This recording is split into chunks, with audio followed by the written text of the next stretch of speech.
तो देखिए, वक्फ बिल पर विपक्ष विरोध कर रहा है, सत्ता पक्ष के अपने दावे हैं और इसी मुद्दे पर बातचीत करने के लिए हमारे साथ के शर्मा, भारतीय जनता पार्टी के प्रवक्ता, जुड़ चुके हैं। अजीज खान, जो कि समाजवादी पार्टी के प्रवक्ता हैं, वो इस वक्त हमारे साथ जुड़ चुके हैं। सबसे पहले के शर्मा जी, आपके पास मैं आ रहा हूं कि सरकार का पक्ष क्या है, सरकार किस आधार पर इस बिल का समर्थन कर रही है, क्या संशोधन लेकर आ रही है? क्योंकि ऐसा कहा जा रहा है कि जो अब तक ट्रिब्यूनल में सुना जा सकता था वक्फ से जुड़े मामले, अब उसे हम सिविल कोर्ट में ले जा सकते हैं, उसके ऊपर के कोर्ट में ले जा सकते हैं। तो इससे किस बात की दिक्कत है?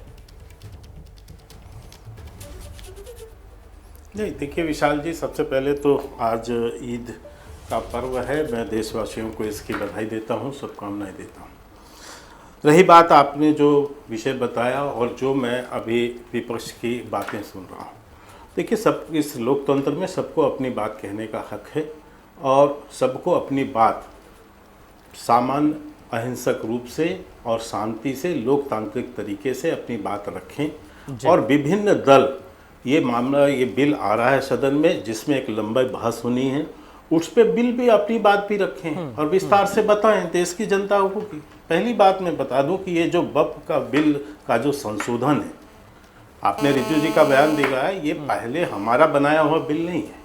ये बिल पहले से बना हुआ है, इसलिए इसको असंवैधानिक तो नहीं कह सकते। इतने साल तक उस संवैधानिक रहा, आज असंवैधानिक हो जाएगा, ऐसा तो नहीं है। ये प्रोपोगंडा है, ये झूठ है, जिसको कि विपक्ष जो है प्रचारित कर रहा है और कुछ एक वर्ग विशेष के लोग। मैं दूसरी बात कहना चाहता कि ये मामला जो है वक्फ का, ये केवल मुसलमानों से जुड़ा हुआ मामला नहीं है। पहले तो ये स्पष्ट होना चाहिए, क्योंकि ये मुसलमानों से भी जुड़ा हुआ है, विशेषकर गरीब मुस्लिम वर्ग से जुड़ा हुआ है, ये हिंदुओं से भी जुड़ा है, सिखों से भी जुड़ा है, ये ईसाइयों से भी जुड़ा है, जैन बौद्ध सभी धर्मों से जुड़ा हुआ मसला है और विशेषकर ये राष्ट्र से जुड़ा हुआ मसला है। क्योंकि इसमें जो संपत्ति के कुछ विवाद हैं, उस विवाद में राष्ट्रीय संपत्ति पर भी है और अन्य विभिन्न धर्मों के लोगों की संपत्ति पर ही है। तो इसको केवल एक मुस्लिम वर्ग से जोड़कर और लोगों के एक हवा बनाकर और लोगों को प्रोपोगंडा करके अराजकता फैलाना, ये जायज नहीं। नंबर 1। नंबर 2 कि इसमें क्या संशोधन, एक प्रमुखता से दो, कुछ छोटे संशोधन और है, लेकिन प्रमुखता से एक संशोधन है जो 2013 में आनन फानन में, जब कांग्रेस की सरकार जो है उसे लग रहा था कि हम नहीं आ पाएंगे सत्ता में, तो उन लोगों ने आनन फानन में एक इमरजेंसी वो कमेटी गठित करके और बाद में उसको एक आदेश से पारित कर दिया। और उस बिल में ये कहा गया, उस संशोधन में, कि कोई भी जमीन पर वक्फ जो है अपना अधिकार बता सकता है कि ये जमीन जो है वक्फ की जमीन है। कोई भी खड़ा होकर क्लेम कर सकता है किसी भी जमीन पर। यह स्पष्ट रूप से लॉ में लिखा हुआ है, जो आपके अभी भ्रमित करेंगे लोग, लेकिन मैं बताना चाहता हूं जनता। इसको हमने ये कहा है कि भाई इस पे जो अभी सुझाव आया है, जो पिछला जो बिल आया, अभी तो ये जेपीसी में भी गया है, जेपीसी में भी इस पर विस्तार से 31 कमेटी सदस्य जल्दी से आप वो 2 संशोधन बताइए, फिर मैं अजीज खान के पास सुझावों को मान्य भी किया गया।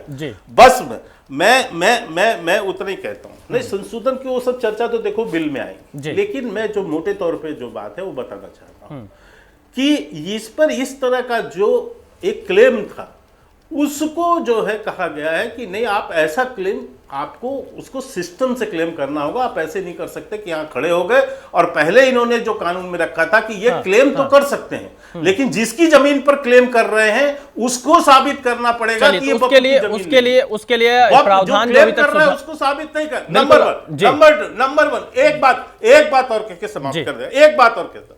दूसरा जो झूठ फैलाया जा रहा है देश के अंदर में, मैं क्लियर कर देना चाहता हूं कि जो रजिस्टर्ड प्रॉपर्टी है वक्फ बोर्ड की, उस पर किसी भी तरह का कोई संशोधन नहीं है। दूसरी बात, जो मामले कोर्ट में विवादित रूप में चल रहे हैं उसमें कोई इशू नहीं है।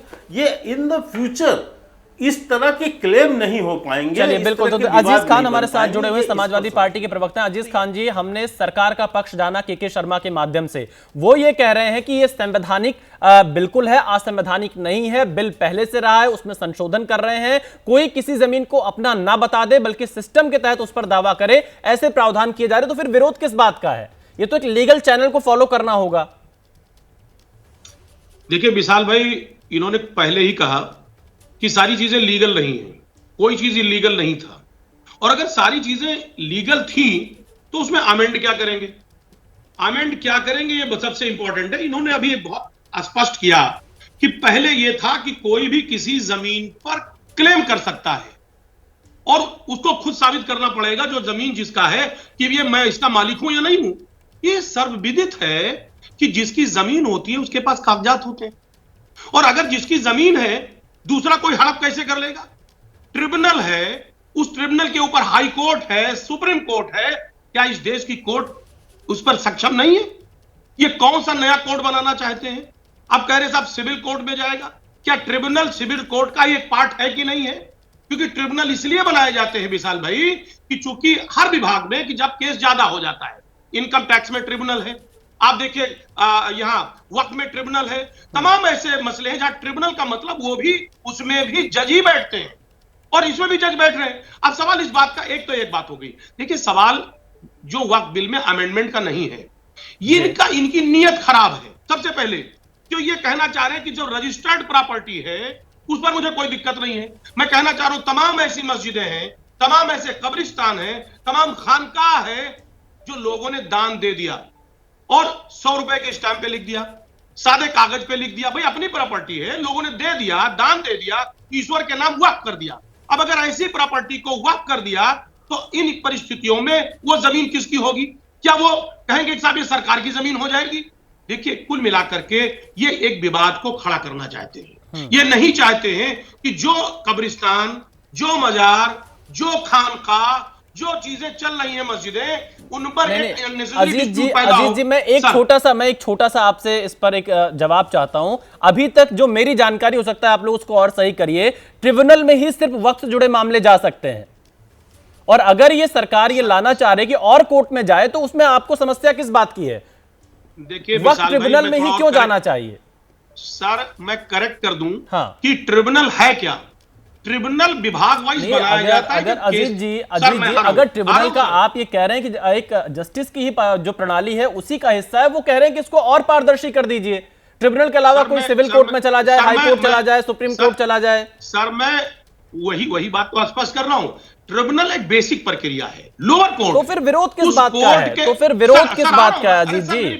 अरे विशाल भाई आप कंप्लीट कर लेने दे। उसके खिलाफ आप हाई कोर्ट जा सकते हैं, उसके खिलाफ आप सुप्रीम कोर्ट जा सकते हैं। किसने कहा प्राविधान नहीं है? यह क्या गलत प्रचार किया जा रहा है? यह गलत प्रचार किया जा रहा है कि ट्रिब्यूनल के खिलाफ आप किसी कोर्ट में नहीं जा सकते, पहली बात। और दूसरी बात, जो ट्रिब्यूनल है उसमें सब मुस्लिम जज नहीं होते हैं, उसमें सभी धर्म के जज होते हैं। चलिए मैं के शर्मा जी से इस पर जवाब लूंगा।